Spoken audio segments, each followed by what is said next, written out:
ദൈവത്തിരുനാമത്തിന് മഹത്വമുണ്ടായിരിക്കട്ടെ. പുതിയൊരു പ്രഭാതത്തിൽ തൃപ്പാദം എന്ന പ്രതിദിന പരിപാടിയിലേക്ക് എല്ലാ മാന്യ ശ്രോതാക്കൾക്കും സ്വാഗതം.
മരണാനന്തര ജീവിതം എന്ന വിഷയത്തെ ആസ്പദമാക്കി ദൈവവചനത്തിൽ നിന്നും സംസാരിക്കുന്നത് സഹോദരൻ ജോൺ പി തോമസും സഹോദരൻ ജോൺ സെബാസ്റ്റ്യനും.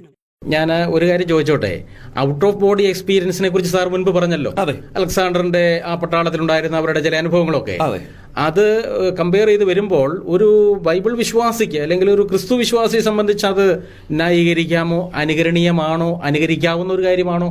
ഒരു ക്രിസ്തു വിശ്വാസിക്ക് അത് അനുകരിപ്പാനായിട്ട് പാടില്ല. അപ്പൊ പൗലോസ്, ക്രിസ്തു ശിഷ്യനായ പൗലോസിന്റെ അനുഭവമായിട്ട് നമ്മൾ വായിച്ചു കേട്ടു. പൗലോസ് അതൊരു തന്നെ കല്ലെറിഞ്ഞ് കൊന്നപ്പോൾ തനിക്കുണ്ടായ അനുഭവമാണ്. താൻ സ്വയമായിട്ട് ചെയ്തൊരു അനുഭവം അല്ലത്. താൻ ആഗ്രഹിച്ചതിന് വേണ്ടി പോയില്ല. ഓക്കെ, നമ്മളെ ദേഹം, ദേഹി, ആത്മാവ്, നമ്മുടെ ത്രിഭാഗ പ്രകൃതിയും നമ്മളെ ഒന്നാക്കി ദൈവം തീർത്തിരിക്കുമ്പോൾ നമ്മളതിനെ വേർപെടുത്താനായിട്ട് പാടില്ല. നമ്മൾ അത് വേർപെടുത്തിയാൽ പൈശാചികമായ ആക്രമണം നമുക്കുണ്ടാകാനായിട്ട് എല്ലാ സാധ്യതകളും ഉണ്ട്. ഇന്നും ഇത് കൂടുതൽ ചെയ്യുന്നത് മന്ത്രവാദങ്ങളിലും ഡ്രഗ്സുകൾ അടിച്ചിട്ടൊക്കെയാണ് ഇത് ചെയ്യുന്നത്. അത് വാസ്തവത്തിൽ നമ്മൾ ചെയ്യാനായിട്ട് പാടില്ല. മനുഷ്യൻ ത്രിഭാഗ പ്രകൃതി ഉള്ളവൻ എന്ന് പറയുവാൻ കാരണം എന്താണ്? ഈ മനുഷ്യന്റെ ഈ ത്രിഭാഗ പ്രകൃതിയിൽ സംഭവിച്ചത് വ്യക്തമായി ഗ്രഹിച്ചെങ്കിൽ മാത്രമേ അവന്റെ മരണത്തെ സംബന്ധിച്ചും മരണാനന്തര ജീവിതത്തെക്കുറിച്ചും അവന് മനസ്സിലാക്കാൻ സാധിക്കുള്ളൂ. ഇനി തുമ്പേ ഒരു ചോദ്യം ചോദിച്ചല്ലോ, എന്താണ് ഈ ദേഹി എന്നും എന്താണ് ഈ ആത്മാവെന്നും? അതെ, എനിക്ക് ശരീരം എന്നാന്നുള്ള അറിയാം.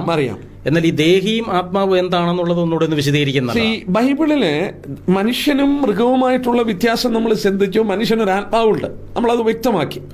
എന്നാൽ ഈ ആത്മാവ് എന്താണെന്ന് പറഞ്ഞത് ഞാൻ 2 വാക്യത്തിലൂടെ വായിച്ചോട്ടെ. അതും ബൈബിളിൽ നിന്നുള്ള 2 ഉദ്ധരികളാ. എന്താണ് ഈ ആത്മാവ്? മറ്റു മൃഗങ്ങൾക്കില്ലാത്ത വ്യത്യാസം മനുഷ്യനിൽ കാണപ്പെടുന്നത് എന്തുകൊണ്ടാണ് എന്നുള്ളത് ഞാൻ ചൂണ്ടിക്കാണിച്ചു. മനുഷ്യനിൽ ഒരു ആത്മാവുണ്ട്, അതാണ് ആ ത്രിഭാഗ പ്രകൃതിയിൽ ഒന്നാണ് ആത്മാവ്. ആ ആത്മാവിനെ സംബന്ധിച്ച് ദൈവം ഇങ്ങനെ രേഖപ്പെടുത്തിയിട്ടുണ്ട്. സദൃശവാക്യം 20:27 നമ്മൾ ഇങ്ങനെ വായിക്കുന്നു: മനുഷ്യന്റെ ആത്മാവ് യഹോവയുടെ ദീപം.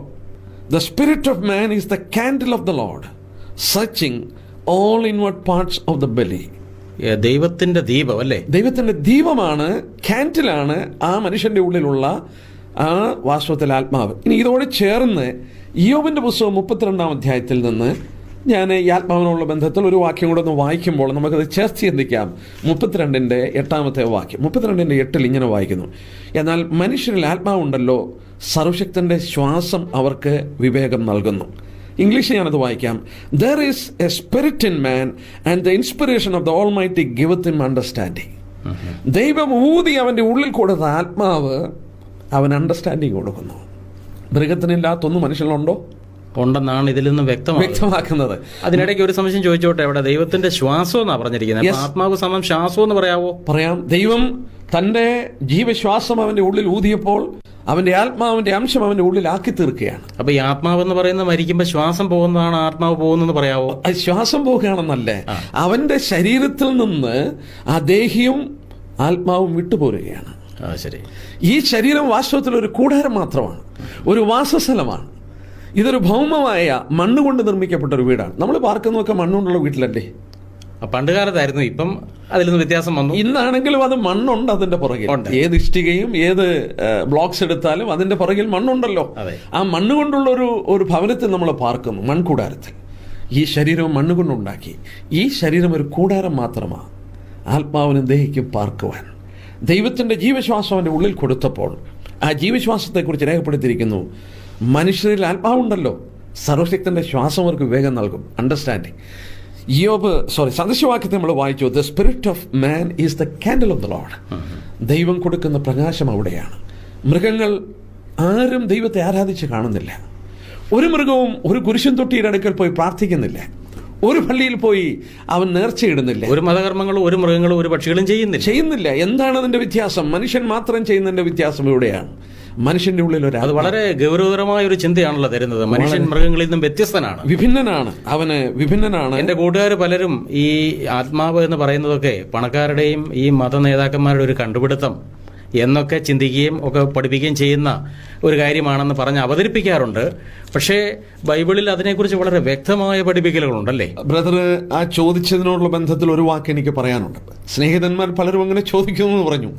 സ്നേഹിതന്മാർ ചോദിക്കുമ്പോൾ ഞാൻ തീർച്ചയായിട്ടും വിശ്വസിക്കുന്നു അവർ രക്ഷിക്കപ്പെടാത്തവരാണ്. രക്ഷിക്കപ്പെട്ടവർ അത് ചോദിക്കില്ല. രക്ഷിക്കപ്പെടാത്തവർ അത് ചോദിക്കുന്നതിൻ്റെ കാരണം കൂടെ ഞാൻ രേഖപ്പെടുത്താം. 1 കൊരിന്ത്യർ 2-ാം അധ്യായത്തിൻ്റെ 11-ാം വാക്യത്തിൽ ഇങ്ങനെയൊരു വാക്യമുണ്ട്, മനുഷ്യനിലുള്ളത് അവനിലെ മനുഷ്യാത്മാവല്ലാതെ മനുഷ്യൻ ആരറിയും, അതുകൊണ്ട് തന്നെ ദൈവത്തിലുള്ളത് ദൈവാത്മാവല്ലാതെ ആരും ഗ്രഹിക്കുന്നില്ല. നാമോ ലോകത്തിൻ്റെ ആത്മാവിനെ അല്ല, ദൈവം നമുക്ക് നൽകിയത് അറിവാനായി ദൈവത്തിൽ നിന്നുള്ള ആത്മാവിനെ അത്രേ. ആത്മികന് സകലത്തെയും ആരാഞ്ഞു നോക്കുന്നു, കാരണം അവന് ദൈവത്തിൻ്റെ ആത്മാവാണ്. എന്നാൽ പ്രാകൃത മനുഷ്യന് ദൈവാത്മാവിൻ്റെ ഉപദേശം കൈക്കൊള്ളുന്നില്ല, അത് അവന് പോഷത്വമാണ്, ആത്മീയ വിഭജിപ്പാൻ കഴിയുന്നില്ല.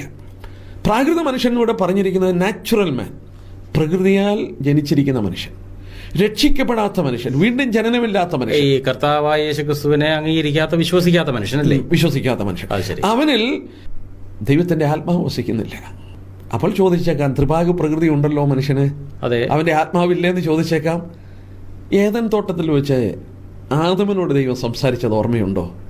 ഒരു വൃക്ഷത്തെ ചൂണ്ടിക്കാണിച്ച് പറഞ്ഞ ആ വൃക്ഷത്തിന്റെ ഫലം നീ തിന്നരുത്, തിന്നുന്ന നാളിൽ മരിക്കും. തിന്നുന്ന നാളിൽ മരിച്ചില്ലല്ലോ സാറേ? മരിച്ചില്ല. ആദം പിന്നെയും ഏതാണ്ട് 900 വർഷം ജീവിച്ചു. അപ്പോൾ ദൈവം പറഞ്ഞത് സംഭവിച്ചില്ല എന്ന് സാധാരണ ആൾക്കാർ ചിന്തിക്കുകയും ചോദിക്കുകയും ചെയ്യുന്നോ? അത് സാധാരണ ചോദിക്കും. എന്നാൽ തിന്നുന്ന നാളിൽ മരിക്കുമെന്ന് പറഞ്ഞത്, ആ മരണം സംഭവിച്ചത് അവന്റെ ആത്മാവിലാണ്. ശരി, ആന്തരിക ആത്മാവിലാണ് അവന്റെ മരണം സംഭവിച്ചത്.